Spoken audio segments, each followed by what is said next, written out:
രാജ്യം ബാലറ്റ് പേപ്പറിലേക്ക് മടങ്ങണമെന്ന് അഹമ്മദാബാദ് AICC സമ്മേളനത്തിൽ ആഹ്വാനം ചെയ്ത് കോൺഗ്രസ് അധ്യക്ഷൻ മല്ലികാർജ്ജുൻ ഖാർഗെ. തെരഞ്ഞെടുപ്പുകൾ അട്ടിമറിച്ചാണ് BJP വിജയം നേടിയത്. തെരഞ്ഞെടുപ്പ് കമ്മീഷൻ കേന്ദ്ര സർക്കാരുമായി ചേർന്ന് ഒത്തുകളിക്കുകയാണെന്നും ഖാർഗെ കുറ്റപ്പെടുത്തി. മഹാരാഷ്ട്ര തെരഞ്ഞെടുപ്പടക്കം സമീപകാലത്ത് BJP ജയിച്ച തെരഞ്ഞെടുപ്പിൽ EVM തിരിമറി നടന്നുവെന്നാണ് മല്ലികാർജ്ജുൻ ഖാർഗെ ആരോപിക്കുന്നത്. തിരഞ്ഞെടുപ്പ് കമ്മീഷൻ പോലും സംശയനിഴലിലാണ്. രാജ്യത്തെ വർഗീയമായി ഭിന്നിപ്പിക്കാനാണ് കേന്ദ്രം ശ്രമിക്കുന്നത്.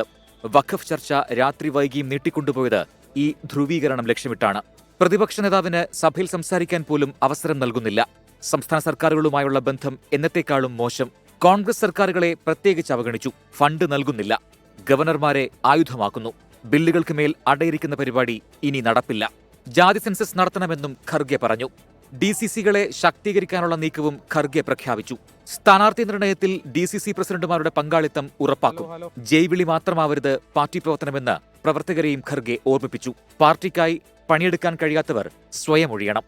നരേന്ദ്രമോദിയുടെ തട്ടകത്തിൽ ഗുജറാത്തിൽ സബർമതി തീരത്ത് നടക്കുന്ന ഈ AICC സമ്മേളനത്തിൽ BJP സർക്കാരിനെതിരെ അതിരൂക്ഷ വിമർശനമാണ് മല്ലികാർജ്ജുൻ ഖാർഗെയുടെ നേതൃത്വത്തിൽ കോൺഗ്രസ് നേതാക്കൾ എല്ലാവരും നടത്തിയത്. മുന്നോട്ടുള്ള യാത്രയിൽ ബാലറ്റിലേക്കുള്ള മടക്കം, ജാതി സെൻസസ് അടക്കമുള്ള വിഷയങ്ങളൊക്കെ ഉയർത്തിക്കാണിക്കാനാണ് കോൺഗ്രസ് തീരുമാനം. അഹമ്മദാബാദിൽ നിന്നും വരുൺ വടശ്ശേരിക്കരയ്ക്കൊപ്പം ശ്രീനാഥ് ചന്ദ്രൻ, 24.